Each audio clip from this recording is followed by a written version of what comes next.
fallout, smoke, women crying for their sons because their sons are not, Romans killing riotous groups that are rising up. Free Judea, free our people, autonomy for Israel. You had Herod, an Edomite, and his dynasty. Herod's ruling, killing any potential threat, any potential Messiah. Then you had the Pharisees and the Sadducees that we learned from Josephus are not Jews by birth. No. It said, thou that dwells in the clefts of the rock. Whoa, I know a lot of y'all know about the Caucasus Mountains. Let's just let the word speak. Let's go to verse 4. Though you exalt yourself as the eagle, and though you set thy nest among the stars.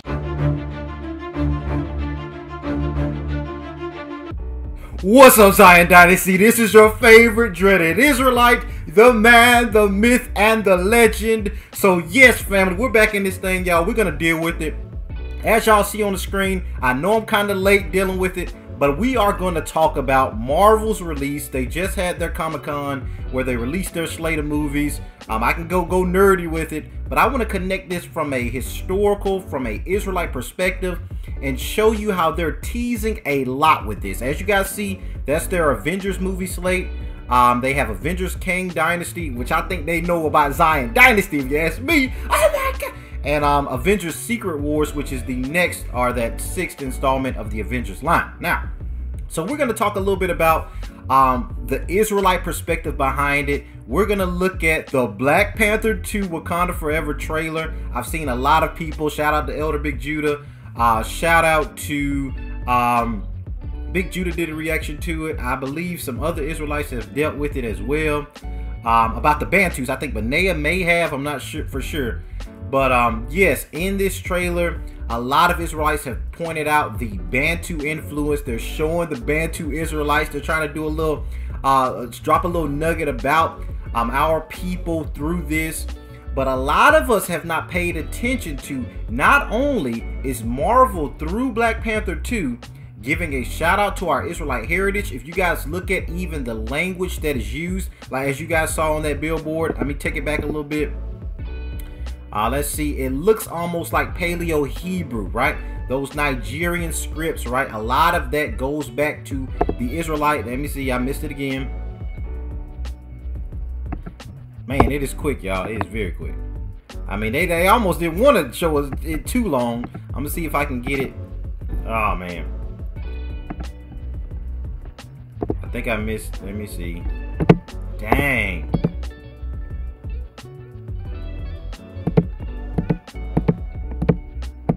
Okay, if y'all look at some of this script, a lot of this almost resembles that Paleo Hebrew type of script.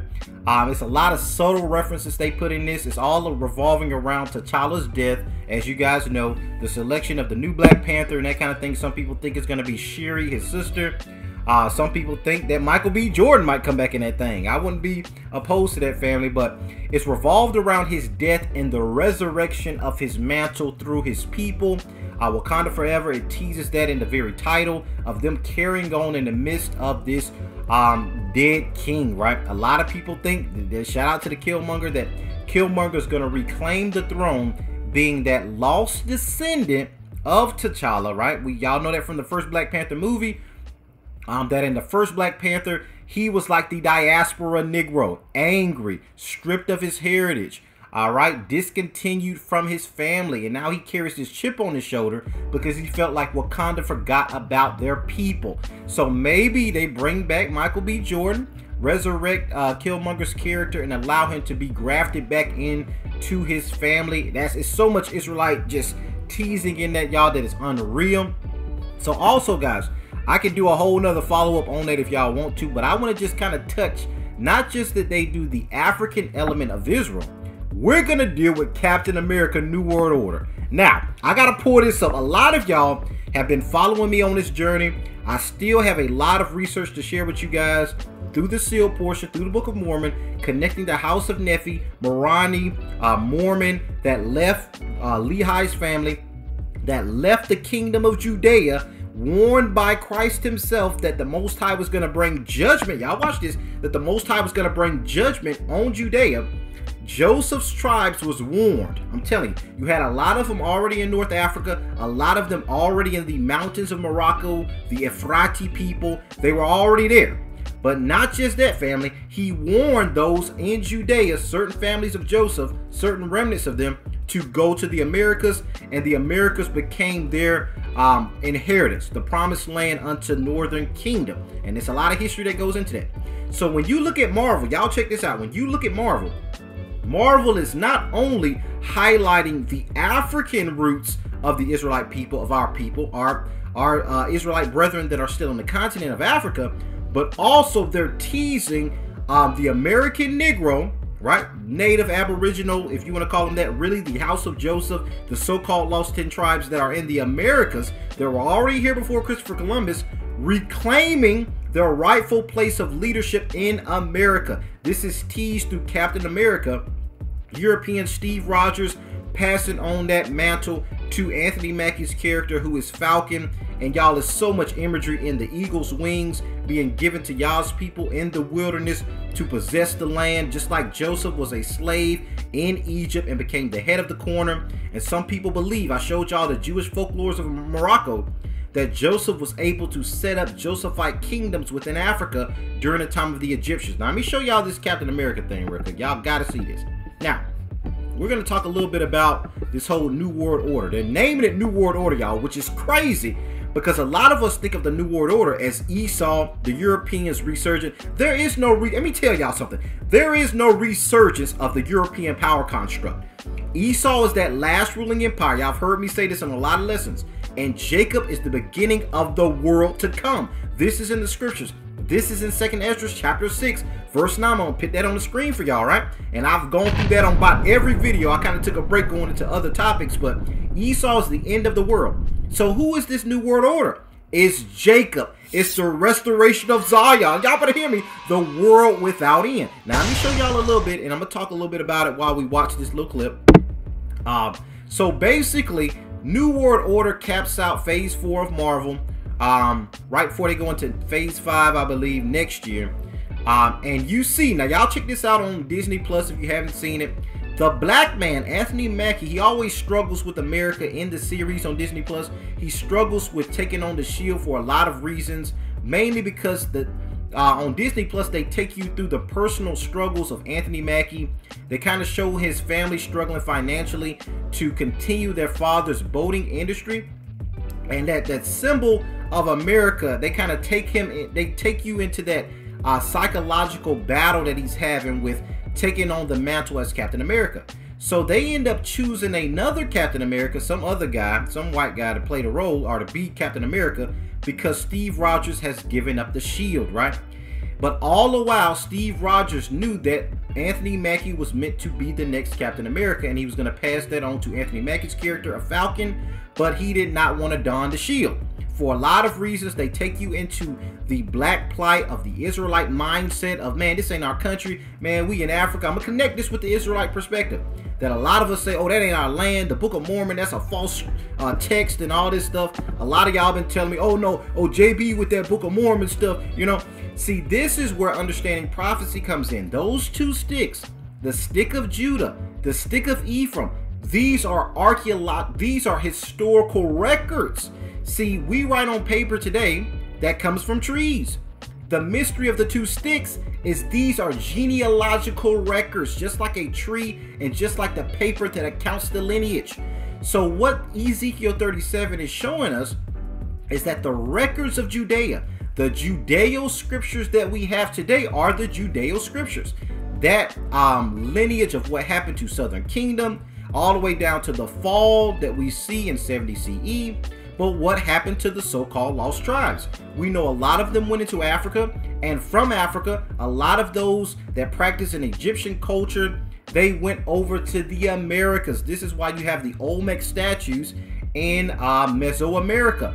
So the truth is, family, that the so-called Americas were given to Nephi, were given to Joseph, Manasseh, and Ephraim as their inheritance, because the Most High said he would judge Judea, and he took his people, he hid Ephraim, which is what I've been telling y'all. I've been telling you guys that he hid Ephraim within Judea, right? I showed y'all that in the sealed portion of Ephraim, where Nephi says that they were from Judea of the tribe of Joseph. So you had those Josephites that were there that ended up going to the Americas, Mesoamerica, Brazil. So I connected that right back to this with Anthony Mackie's character in Captain America New World Order. The nations know, family, y'all got to catch this, that we got next. They know that the New World Order is the world without end, is Jacob is the beginning of it that follows. A lot of us think that's Esau coming back with some grand scheme. No, their empire is going down, and he's going to resurrect the children of Zion in the midst of captivity. I showed y'all that in Jeremiah. He's going to raise them up in the land of the north, which he gave to Joseph, northern kingdom, double fruit. In Africa, we were there, and in the Americas. Ephraim has that duality. That's why they call us African Americans. You had Africans in America, and a lot of that African culture, Egyptian culture, was brought to the Americas by Nephi, by these Israelites during the time of 600 BC, which is the same year that the other northern kingdom founded Nigeria in the continent. So we are rightfully African Americans, family. So when you see this, I connected all of that back to Captain America New World Order. Captain America New World Order is the nations letting us know that we got next. Y'all see Anthony Mackie with that shield? They know that this land belonged to those copper-colored races, those aboriginals, the ones that were already here before Christopher Columbus. A lot of us don't like that term. Oh no, we're Israel. We ain't those people. They Hamites. No, family, that is not historically substantiated. There are so many archaeological records that substantiate that these Africans that came over are similar to modern day Negroes. Even with the Olmec statue, they have the same phenotype. These are Negroes and are more closely related to Negroes than they are related to Hamitic blood, right? Even though they look the same, but they share more in common with the Negro blood. So these American blacks, African Americans, are really descendants of the Aboriginal House of Joseph, the 10 lost tribes. And marvel, I love it, y'all. They are showing this. On one end, the Bantus are rising up in Africa, and on the other end, Joseph is receiving the mantle to reclaim that which was ordained for him and the house of Joseph, that the Most High gave them this land. He is reclaiming his birthright, family. So I just wanted to show y'all that, man. I could go deeper into that if y'all want me to do another follow-up. But not just that, family. We got to deal with Kang Dynasty. Oh, they try to come for Zion Dynasty, y'all. I've been getting a lot of smoke lately from Berean TV, and if y'all want me to deal with that, I'll deal with it. But Kang Dynasty, I thought it was very interesting. That's what they named it. Now we're gonna pull up a clip for y'all about that Kang Dynasty stuff real quick. So the whole Kang Dynasty is Kang by Majors. I forget his name. I just had his name on the tip of my tongue. The guy from Lovecraft Country, right? That had his lineage going back to some massive legendary lineage. You see the UFOs, the angelic war that's going on, right? He's the next villain for the next phase of the Avengers line. And they're calling it Kang Dynasty, where he's inevitable, similar to Thanos, how Thanos, everything, all Marvel built up to Thanos. And y'all also understand, Thanos had that purple and gold on, and we gonna deal with it. Because there is a reason dusted half the universe. There is a reason why they had Thanos with that purple and gold on, y'all. There was a clip in Infinity War, I will put it up, where he kind of put his hand up the way the Bishop and them do. Now, y'all check out Major's character, right? So, Major's playing Kang. He has that purple and gold. Y'all are going to see it because it aired in on Loki on Disney Plus. If y'all haven't watched that series, y'all check it out. The Loki series on Disney Plus. But you see that Kang has that purple garb on, and that green, kind of those green loins, right? Now, they're getting it out of the comics and that kind of thing. But he's the next big baddie in the Marvel Universe. Now basically, his character exists in multiple different universes. If you kill him in one, it affects another timeline where he shows up in another timeline. It's kind of deep, y'all. But basically, Kang is this inevitable black man, right? Because we see in Loki that they called him He Who Remains. Now watch this. Now we know that Esau is the end of the world. Y'all keep that in mind. And Jacob is the beginning. That means when Esau's empire comes to an end, the next one left is our people. So that's Jonathan Majors' character. He is playing this Kang character, and they call it Kang Dynasty because he has so many different branches of himself and so many different scattered universes that they're always going to remain. That's why they call him he that remains. and the Avengers are trying to team up to try to conquer all these different Kang Kang similitudes and these different lineages. And I know that sounds kind of heady, but it's played by a black man, which is very weird, y'all, because it's showing that Esau knows that we are inevitable and that we got next. I already knew that when they were showing Thanos, y'all. Thanos with the purple and gold on, trying to regather the stones, trying to put the stones back together to have power. That's what we're doing, Zion Dynasty. That's what Israel's doing.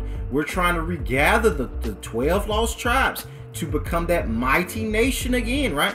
That was Thanos' goal, to collect these stones. We know the stones were in the ephod of the Aaronic priest, right? It's so deep, y'all. This stuff is amazing. And some people say that, well, is Thanos the person trying to get the stones in a negative way? We know that Thanos is an alien figure. Whenever you see aliens in comics, it is not talking about Europeans. Alien just means a foreign race that you see in the Bible. So when Esau is talking about an alien race, that means they're non-European. So we know that's their way of saying these Negroes. They're trying to say we're foreign, even though we know we were already in this land and that kind of thing, but they're saying we're foreign to them. So Thanos was this alien race trying to collect all these stones together to be able to bring about this revolution. Now you got Kang that they're trying to stop because he's inevitable and he's in these different timelines, and he calls himself He That Remains. That's the source of all the Kang different, what is the word I'm looking for? Kang manifestations, I guess you can call it, of himself, right? So there's a lot of himselves in all these different scattered timelines of different universes that Marvel's trying to conquer. So y'all, I just wanted to try to show y'all this. If y'all want me to do a follow-up, I can go all nerdy with it. But basically, Marvel knows what's going on. In every big baddie of the Marvel universe is some black man. Thanos, you might as well call him black, trying to get the stones, trying to restore Israel. Then you got Anthony Mackie with Captain America New World Order, where he's reclaiming the mantle of America. He's leading the charge of America. A lot of our people are like, this ain't our land. That's where the Book of Mormon, the Stick of Mormon, comes in. Then you got the Stick of Judah over there with the Bantus and Black Panther 2, where they're rallying behind the death of T'Challa. And now I think it's going to be a diaspora Negro, so-called lost tribe. What's his name? Killmonger is going to reclaim that mantle, but we don't know for sure. They're also going to introduce, I think, some mutant timeline, the first mutant of Atlantis in it. Namor, I think he is. So it's a lot to go into that. But yeah, I just wanted to share that with you guys. The nations know who we are, family. They know that this land is ours. They know that Africa is our base. They know Negroes are waking up, and it's inevitable, family. So I hope y'all enjoyed this. I hope this was fun for you guys. Y'all don't forget to smash that like button, comment, share, subscribe. And with that, family, peace, love, blessings, and Israelite power to the 12 tribes scattered. Family, remember, we got next. And with that, family, shalom and be blessed. All praises.